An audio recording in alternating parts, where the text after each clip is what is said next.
दोस्तों जय हिंद। स्वागत है आप सभी का study with M S P P channel पर। दोस्तों ये सीरीज है आधुनिक भारत के इतिहास वन लाइनर सीरीज है ये, ठीक है। जीएस दृष्टि जो पॉइंटर बताया था मैंने कि किस तरीके से उसको पढ़ना है, तो उसमें मैंने ये आधुनिक भारत का इतिहास जो है उससे संबंधित जो भी है उसको मैं कवर कर रहा हूँ इसमें, ठीक है। और इसके 7 पार्ट आ चुके हैं, ये आठवां है, आठवां वीडियो है। प्लेलिस्ट बनी हुई है, आप उसको देख लीजिए। बहुत ही क्विक रिवीजन हो जाएगा आपका, सुपर फास्ट क्विक रिवीजन हो जाएगा, ठीक है। आप उसको मतलब आपको 5 मिनट 10 मिनट के वीडियो में जो है बहुत सारे जो फैक्ट्स हैं वो आपको याद हो जाएंगे, ठीक है। तो आप उसको देखिए और इसको वीडियो पसंद आए तो लाइक कीजिए, शेयर कीजिएगा, और चैनल पर नए हैं तो सब्सक्राइब भी कर लीजिएगा, बेल आइकन प्रेस कर लीजिएगा ताकि वीडियो का नोटिफिकेशन आपको जरूर मिलता रहे, ठीक है। आपको इससे फैक्ट्स भी क्लियर होंगे और आपका टॉपिक भी क्लियर होगा, ठीक है। इससे तो मैं टॉपिक वाइज ही इसको ले रहा हूँ। आज का टॉपिक ये यहाँ से शुरुआत करेंगे। भारत से बाहर क्रांतिकारी गतिविधियाँ क्या क्या हुई, कौन कौन शामिल था उनमें, क्या चीज़ें घटित हुई। फिर उसके बाद बंगाल का विभाजन भी इसी में मैं बता दूंगा, इसी वीडियो में, ठीक है। तो ये आपका टॉपिक भी क्लियर होता जाएगा और इससे जो प्रश्न पूछे गए हैं वो भी आपको पता चलते जाएंगे। तो जो भी प्रश्न आगे बनेंगे उसको भी आप सॉल्व कर सकते हैं, हल कर सकते हैं, ठीक है। इसी तरीके से अपनी रणनीति बनाइए, ठीक है। बहुत फटाफट अभी टाइम ऐसा है कि बस आपको रिवीजन करना है, बहुत ज़्यादा एक्स्ट्रा कुछ पढ़ने की ज़रूरत नहीं है। सिर्फ जो आपने पढ़ा है उसको रिवाइज़ कीजिए, मॉक टेस्ट लगाइए, उसको रिवाइज़ कीजिए, जो उसके जो क्वेश्चंस गलत हो रहे हैं उसको लिखिए, रिवाइज़ कीजिए। यही करना है बस, बाकी कुछ नहीं, ठीक है। चलिए, तो देखिए भारत से बाहर जो क्रांतिकारी गतिविधियाँ हुई हैं उनके बारे में पढ़ते हैं। लंदन में इंडियन होम रूल सोसाइटी की स्थापना या प्रारंभ किसने किया था? श्यामजी कृष्ण वर्मा ने। इंडियन होम रूल सोसाइटी की स्थापना 1905 में हुई थी। वी डी सावरकर, रासबिहारी बोस, मदन लाल ढींगरा तथा लाला हरदयाल में से गदर पार्टी का गठन किसने किया था? तो लाला हरदयाल ने किया था। कब हुई थी इसकी स्थापना? 1913 में। गदर पार्टी की स्थापना की थी सोहन सिंह भकना ने, ठीक है। गदर पार्टी का पहला सभापति सोहन सिंह भकना ही थे। प्रथम विश्व युद्ध के दौरान सक्रिय होने वाले गदर क्रांतिकारियों का आधार स्थल क्या था? तो पश्चिमी अमेरिका में ये लोग वहाँ पे ही ये अपना ठिकाना बना रखा था। गदर पार्टी की स्थापना संयुक्त राज्य अमेरिका में हुई थी, ठीक है। तो ये गदर क्या था? तो भारतीयों का क्रांतिकारी संघ, जिनका प्रधान कार्यालय कहाँ था? सैन फ्रांसिस्को में, ठीक है। गदर क्रांति छिड़ने का सबसे महत्वपूर्ण कारण क्या था? कि प्रथम महायुद्ध का शुरू होना। वह व्यक्ति जिसने विदेश में गणतंत्रात्मक सरकार की स्थापना की थी, तो ये महेंद्र प्रताप सिंह, ये इन्होंने अफगानिस्तान में एक स्वतंत्र भारत सरकार की स्थापना की थी, ठीक है, पहले। तो याद रखिएगा, अभी हाल फिलहाल में अलीगढ़ में ही इनके नाम पे एक यूनिवर्सिटी भी बनाई गई है, तो यूपी करंट से भी जोड़कर इसको देखिएगा आप, ठीक है, क्योंकि आप उसको अलग से नहीं देख सकते, पूछा जा सकता है। वह स्थान जहाँ प्रथम महायुद्ध के दौरान भारत की अनंतिम सरकार बनी थी, वही अफगानिस्तान जो मैंने बताया आपको। भारतीय क्रांति की माँ किसको कहा जाता है? भीखाजी रुस्तम कामा को, ठीक है। मैडम भीखाजी कामा से संबंधित जो कथन है उसको देखिए। जैसे मैडम भीखाजी कामा दादा भाई नौरोजी की निजी सचिव रही हैं, ठीक है। मैडम कामा के माता पिता जो है ये पारसी थे। वह महिला जिसने भारतीय तिरंगा सबसे पहले फहराया था, तो यही थी मैडम भीखाजी कामा, ठीक है। 1907 में इन्होंने स्टुटगार्ड जर्मनी में फहराया था, याद रखिएगा। कहाँ पे? जर्मनी में। वह व्यक्ति जिसे इंग्लैंड में अंग्रेज अधिकारियों की हत्या के आरोप में फांसी की सजा मिली थी, तो मदन लाल ढींगरा थे तथा ऊधम सिंह। ये दोनों लोगों ने इंग्लैंड में अधिकारियों को मारा था, ठीक है। मतलब इनके ऊधम सिंह के ऊपर तो मूवी भी बनी हुई है, आप देखिएगा उसको, अच्छी मूवी है। वह बात जो मैडम भीखाजी कामा, एम बरकतुल्ला, वीवीएस अय्यर और एम एन रॉय में समान थी। तो क्या समान थी इनमें? इनमें ये थी समानता कि वे सभी प्रमुख क्रांतिकारी थे, ठीक है, और स्वतंत्रता आंदोलन की अवधि में भारत से बाहर की जो गतिविधियां थी उसमें काम कर रहे थे ये, ठीक है। कामागाटा मारू जो प्रकरण था ये कब हुआ था? ये 1914 में हुआ था, ठीक है। कनाडा की यात्रा पर निकला एक जलपोत था ये, तो ये घटना हुई थी, याद रखिएगा। क्रोनोलॉजी में पूछा जाता है, ये क्रोनोलॉजी में आता है ये, ठीक। तो सरदार अजीत सिंह, बाबा गुरदीप सिंह, वीडी सावरकर एवं सरदार भगत सिंह में कामागाटा मारू प्रकरण से कौन संबंधित था? तो कामागाटा मारू प्रकरण से कौन संबंधित था इसमें से? ठीक है। तो इसमें जो बाबा गुरदीप सिंह थे यही थे, ये जहाज़ लेकर जा रहे थे ये कनाडा वहाँ, लेकिन इनको रुकने नहीं दिया, फिर वापस आए ये, ठीक। तो इस तरीके से इसको आप याद रखिएगा। इंडिपेंडेंस लीग की स्थापना किसने की थी? तो ये रास बिहारी बोस ने की थी, ठीक है, याद रखिएगा। इंडिपेंडेंस लीग की स्थापना किसने की थी? रास बिहारी बोस ने। तो चलिए, अभी वो खत्म हो गया। अभी आप देखिए बंगाल विभाजन का देखिए। बंगाल विभाजन में देखिए, ठीक है, तो इसी तरीके से इसको रिवीजन भी करना है। मैंने बताया है, एक वीडियो मैंने डाला है इसके कि किस तरीके से रिवीजन किया जाए। तो जैसे मैं बता रहा हूँ, जैसे मैं पढ़ रहा हूँ, एक बार आप इस वीडियो को देखिए और फिर इस बुक को पढ़िए, तो आपको आपका जो है एकदम से दिमाग में आपके जो है ये सारी जो फैक्ट्स हैं सारे, वो सब बैठ जाएगी, सारी जानकारी आपके दिमाग में बैठ जाएगी।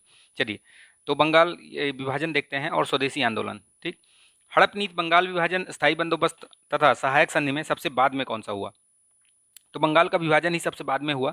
स्थायी स्थायी बंदोबस्त आपको याद होगा कि 1793 के आसपास हुआ था ये, लॉर्ड कॉर्नवालिस के टाइम पे। सहायक संधि आपको पता है कि सहायक संधि ये, ठीक है, तो सहायक संधि आपको पता है डलहौजी के टाइम पे हुआ था। तो बाद में सबसे ज़्यादा जो ये हड़प नीति, डॉक्ट्रिन ऑफ लैप्स, हड़प नीति बंगा ये डलहौजी के टाइम पे हुआ था। सहायक संधि ये वॉरेन हेस्टिंग्स के टाइम पे हुआ था। ठीक है, तो याद रखिएगा इसको, वेलेजली वेलेजली के टाइम पे, सॉरी। ठीक है, तो वेलेजली के टाइम पे हुआ था। तो सबसे बाद में करजन ही था, तो बंगाल विभाजन इसी के टाइम पे हुआ था, याद रखिएगा, 16 अक्टूबर 1905। बंग भंग विरोधी आंदोलन प्रारंभ हुआ था 7 अगस्त 1905 को।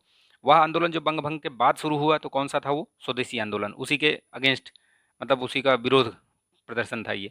बंगाल का विभाजन करने वाला गवर्नर जनरल कौन था? Lord Curzon.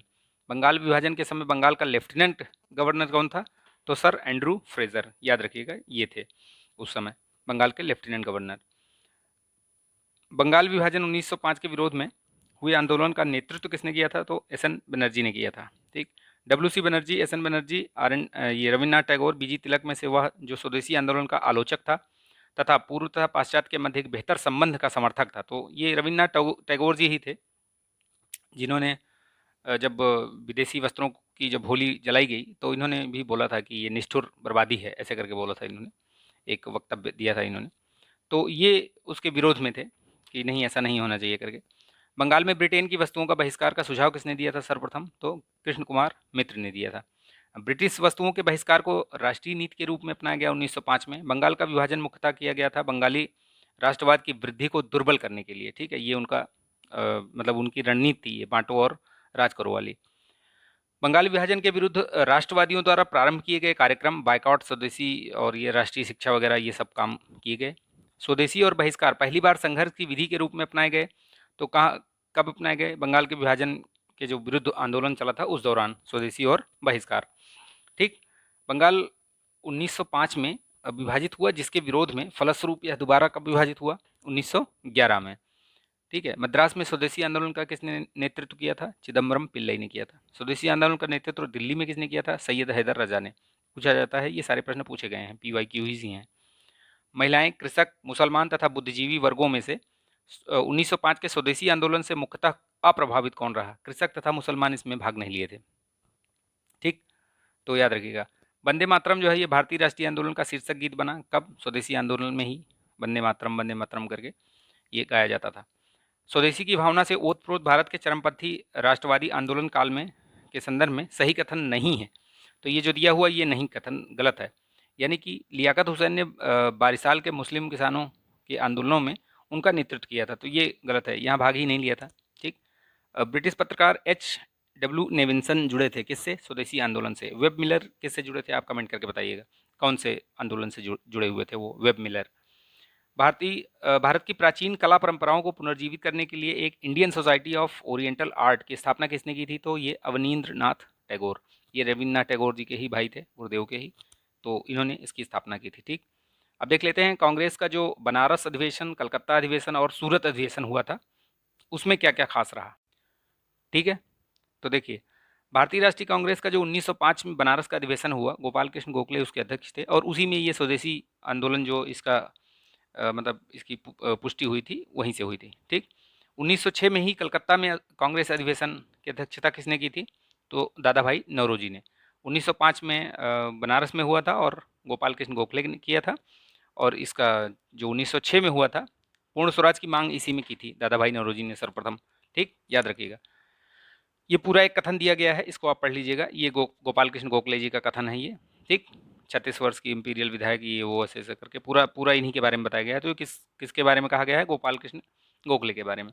कांग्रेस ने स्वराज प्रस्ताव 1905 में पारित किया। प्रस्ताव का उद्देश्य था स्वशासन सुनिश्चित करना। ठीक, स्वराज को बतौर राष्ट्रीय मांग के रूप में सर्वप्रथम रखा था दादा भाई नौरोजी ने ही रखा था।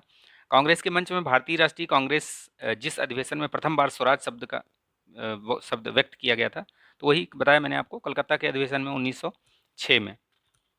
ठीक है।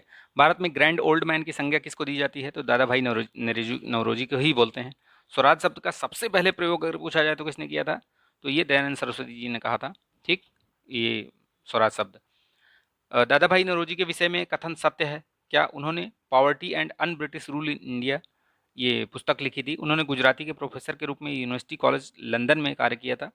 बम्बई में महिला शिक्षा की नींव भी रखी इन्होंने। ठीक है, ये सही है इनके बारे में।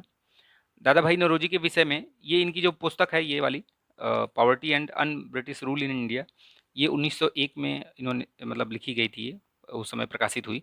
तो इससे इससे यूपीपीसीएस 2021 में प्रश्न पूछा गया है। ठीक है, आप देखिएगा उठा के।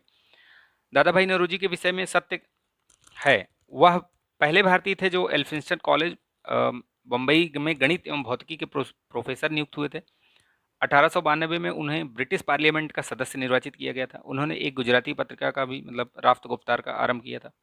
ठीक है, ये उन्हीं के बारे में बताया गया है, जानकारी रहनी चाहिए आपको। ब्रिटिश पार्लियामेंट में चुने जाने वाले प्रथम भारतीय कौन थे, दादा भाई नौरोजी ही थे। नरम दल गरम दल के रूप में भारतीय कांग्रेस का जो विभाजन हुआ वो कहाँ पे, सूरत में 1907 में। ठीक है, याद रखिएगा, डेट भी याद रखिएगा, सूरत में। ठीक, सूरत फूड भी बोलते हैं इसको। 1907 के भारतीय राष्ट्रीय कांग्रेस के सूरत के वार्षिक अधिवेशन के अध्यक्ष कौन थे, तो ये आरवी घोष थे। ठीक, रास बिहारी घोष, बोस नहीं, घोष। ठीक, ये देखिए, ये भारतीय राष्ट्रीय कांग्रेस के वर्ष 1906 में विख्यात कलकत्ता अधिवेशन में 4 संकल्प पारित किए गए थे। सूरत में 1907 में हुए कांग्रेस के अगले अधिवेशन में इन चारों संकल्पों को स्वीकृति करने अथवा उन्हें अस्वीकृत करने के प्रश्न पर कांग्रेस में विभाजन हो गया था। एक संकल्प जो इन चारों में से नहीं था, तो वो प्रश्न वैसे ही है, ये वाला जान लीजिए नहीं था। बंगाल के विभाजन को रद्द करना, ये उसमें नहीं था। ठीक है, वो तो ऐसे ही दे दिया गया है उसमें। 20वीं सदी के प्रारंभ में कांग्रेस में विभाजन की प्रक्रिया हुई, तो उसमें क्या है, कांग्रेस आंदोलन की रणनीतियों पर, कांग्रेस आंदोलन के उद्देश्य पर, आंदोलन में लोगों की भागीदारी पर। ठीक है, याद रखिएगा इसको। भारतीय राष्ट्रीय कांग्रेस का प्रथम विभाजन कब हुआ था, 1907 में ही, वही सूरत फूट। ठीक है, सूरत विभाजन का नेतृत्व किसने किया था, तिलक ने। ठीक है, वर्ष 1907 में सूरत में भारतीय राष्ट्रीय कांग्रेस के विभाजन का मुख्य कारण क्या था, अंग्रेजी सरकार के साथ नरमपंथियों की वार्ता करने की क्षमता के बारे में। चरमपंथी जो है वो, उनमें विश्वास का अभाव था। उनका कहना था कि आप अनुनय विनय की जो नीति है वो छोड़ दीजिए। तो जो विचारों में मतभेद हुआ तो उस समय उसमें फूट पड़ गई। ठीक है, देखिए मुस्लिम लीग का गठन देख लेते हैं। मुस्लिम लीग का गठन भी देख लेते हैं, छोटा ही इसका टॉपिक है, बहुत ज़्यादा क्वेश्चन भी नहीं पूछे जाते। जो इसमें दिया गया है उससे ज़्यादा, उससे बाहर कहीं पूछा भी नहीं जाता। सर सैयद अहमद खान, सर मोहम्मद इकबाल, आगा खान, नवाब सलीमुल्लाह खान, इसमें से किसने जो है ऑल इंडिया मुस्लिम लीग की स्थापना की थी, तो नवाब सलीमुल्लाह खान ने की थी। ठीक है, कहाँ पे, 1906 में ढाका में। और मुस्लिम लीग के प्रथम अध्यक्ष कौन बने थे, आगा खान। ठीक है, 1907 में मुस्लिम लीग का वार्षिक अधिवेशन हुआ था कराची में। कथन देखिए और कारण देखिए। लीग ने कांग्रेस के मुस्लिम जनता के साथ मिलकर उद्देश्य पूर्ति लगाने के अधिकार को मानने से इनकार कर दिया था। ठीक है, क्यों, क्योंकि वैसा अधिकार अकेली मुस्लिम लीग का ही था। नहीं, ये गलत है। ठीक है, पहला कारण कथन सही है, कारण गलत है। भारतीय स्वतंत्रता संघर्ष के संदर्भ में सत्य, अब इसमें आप बहुत सारी चीज़ें दी गई हैं, आप इसको, ये फैक्ट है, एकदम फैक्ट है, पढ़ लीजिए आप इसको। ठीक है, इसको देख लीजिए आप एक बार, स्क्रीनशॉट ले लीजिए। ठीक, चलिए आगे बढ़ते हैं। 1906 में लॉर्ड मिंटो ने शिमला में मुस्लिमों के शिष्टमंडल से प्रार्थना की। क्या प्रार्थना की, मुसलमानों के लिए जो है पृथक निर्वाचक मंडल के बारे में। और उसी इसी की परिणति था कि परिणति के था कि 1909 में जो अधिनियम आया, उसमें जो है मुसलमानों को पृथक निर्वाचक मंडल दे दिया गया। ठीक है, वहीं से जो है ये शुरुआत हो गई थी इसकी। 1908 में अखिल भारतीय मुस्लिम लीग की एक लंदन शाखा की स्थापना हुई, तो किसने की थी वो, आमिर अली की अध्यक्षता में वहाँ पे हुई थी। ठीक है, याद रखिएगा। मार्लियामेंटो सुधार देख लीजिए। मार्लियामेंटो सुधार बिल 1909 में आया था। 1909 के इंडियन काउंसिल एक्ट की व्यवस्था में क्या थे, वही सांप्रदायिक प्रतिनिधित्व दिया था। ठीक है, राष्ट्रीय आंदोलन की अवधि में जिस घटना में मतभेद के बीज बोए थे, और वह जिसे अंततः देश का विभाजन कराया था, वो यही था। ठीक है, विधानसभाओं में मुसलमानों के लिए पृथक निर्वाचन क्षेत्रों का, स्थानों का आरक्षण, तो यही वजह था। तो धीरे धीरे करके वो मतलब फाइनली जो उसका जब समापन हुआ तो वो देश के विभाजन से ही खत्म हुआ। ठीक है, अब देखिए दिल्ली दरबार और राजधानी परिवर्तन देख लेते हैं टॉपिक। ब्रिटिश काल में दिल्ली के पहले भारत की राजधानी कौन सी थी, कलकत्ता। 1912 में जब राजधानी कलकत्ता से दिल्ली ली गई तो उस समय कौन था वायसराय, लॉर्ड हार्डिंग थे। दिल्ली जो है भारत की राजधानी कब बनी? 1911 में बनी थी, बट वो ट्रांसफ़र हुआ उसका वो 1912 में, याद रखिए, कन्फ्यूज़ नहीं होना। 1911 में बंगाल विभाजन को रद्द करने के भारत की राजधानी कलकत्ता से दिल्ली स्थानांतरित करने की घोषणा 1 अप्रैल 1912 को राजधानी दिल्ली बनाई गई, वही वहाँ से यहाँ ले आया गया। ठीक है। वह जिसके राजकीय प्रवेश के अवसर पर दिल्ली में बम फेंका गया, तो लॉर्ड हार्डिंग है। बोलते थे दिल्ली चलो, और दिल्ली पहुँचते ही बम फेंक दिया उनके ऊपर। खैर वो मरे नहीं, उसमें उनके लेडी हार्डिंग और ये उनके साथ एक दो लोगों की मृत्यु हो गई थी। ठीक। ब्रिटिश शासन के दौरान बिहार को एक अलग प्रांत का दर्जा दिया गया, कब? 1912 में। ठीक है, याद रखिएगा इसको। लखनऊ अधिवेशन देख लेते हैं कांग्रेस का। ये दिसंबर 1916 में हुआ था ये, और यहीं पर मुस्लिम लीग और कांग्रेस में समझौता हुआ, तो ये लखनऊ समझौता के नाम से भी जाना जाता है। ठीक है, 1916 में लखनऊ पैक्ट अगर पूछा जाए तो 1916। ठीक है। 1916 में भारतीय राष्ट्रीय कांग्रेस के लखनऊ अधिवेशन की अध्यक्षता किसने की थी? तो एसी मजूमदार। ठीक, अंबिका चरण मजूमदार। ये याद रखिएगा। 1907 वाले में कौन था? रास बिहारी घोष थे, रास बिहारी घोष। और ये 1916 वाले में एसी मजूमदार, ये अंबिका चरण मजूमदार। पूछा जाता है ये प्रश्न। कांग्रेस और मुस्लिम लीग के बीच प्रसिद्ध लखनऊ समझौते पर हस्ताक्षर कब हुआ था? वही 1916 में ही।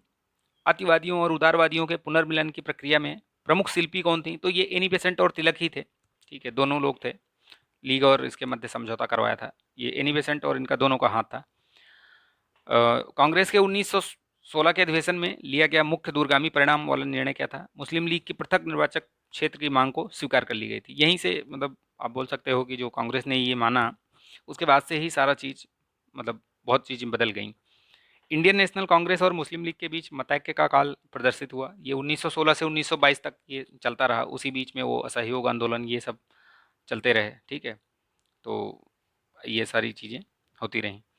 ठीक। 1916 के लखनऊ के अधिवेशन के विषय में सत्य।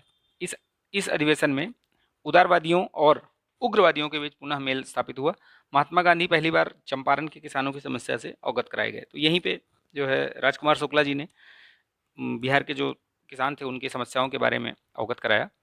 और फिर चंपारण में आपको याद होगा कि 1917 में इन्होंने जाके आंदोलन किया था। ठीक है, और उसमें ये सफल आंदोलन था, पहला सफल आंदोलन था जो गांधी जी का भारत में।